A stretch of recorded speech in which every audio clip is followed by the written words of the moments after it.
One room please.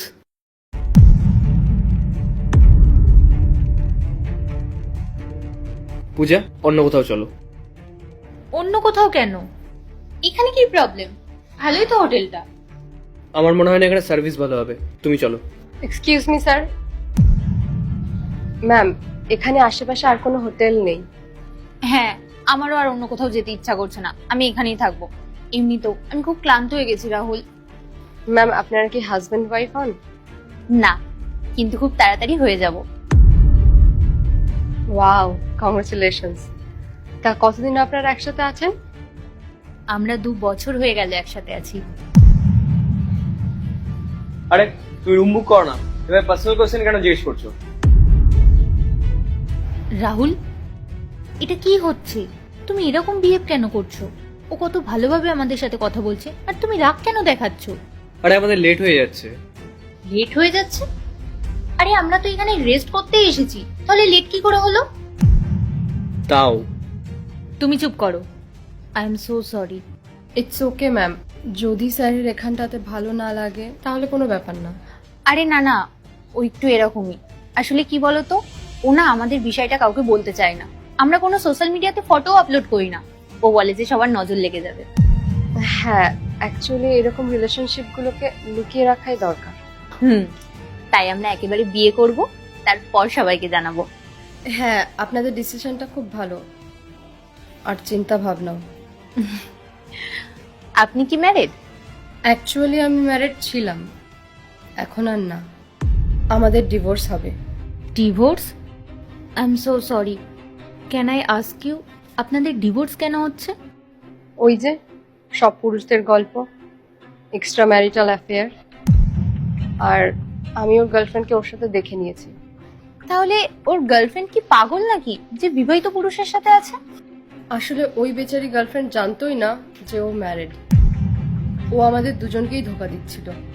সত্যি খুব খারাপ হয়েছে আপনার সাথে, কিন্তু আপনি এসব সহ্য কেন করলেন? করতে হয়, আর এমনি তো যা হয়েছে ভালোই হয়েছে। আর আগেও আমি জব করতাম, তারপর বাড়ি গিয়ে বাড়ির কাজ করতাম, ওর জন্য এক্সট্রা এফোর্টস দিতাম ওকে খুশি করার জন্য, কিন্তু ও কখনো খুশি হতো না, সবসময় কমপ্লেন্স করতো। তারপর একদিন জানতে পারলাম ও অন্য কোথাও খুশি আছে।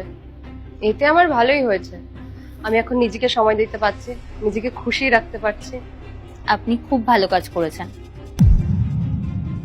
একটা কথা বলছি, খুব সাবধানে থাকবেন, পুরুষরা কিন্তু খুব ধোকা দেয়। রাহুল, তুমি আমাকে বিয়ের পরে এরকম ভাবে ধোকা দেবে না তো? না না, কখনো না। শিওর? একদম। ID please. এনি। এই নিন, room number 101। Thank you. Rahul, চলো। পূজা, তুমি যাও, আমি এখানে ফর্মালিটিস গুলো কমপ্লিট করে আসছি। ওকে, তাড়াতাড়ি এসো। মেঘা, তুমি এখানে কি করে? রাহুল, তুমি তোমার লাইফ নিয়ে এতটাই বিজি যে আমি যে আমার জবটা চেঞ্জ করেছি সেটাই ভুলে গেছো। আর আজকে আমার এখানে first day. Megha, I am sorry, আমি ওকে আজকেই ছেড়ে দেবো। ওকে ছেড়ে দিলে তাহলে তুমি কার সাথে থাকবে? তোমার সাথে থাকবো সারা জীবন।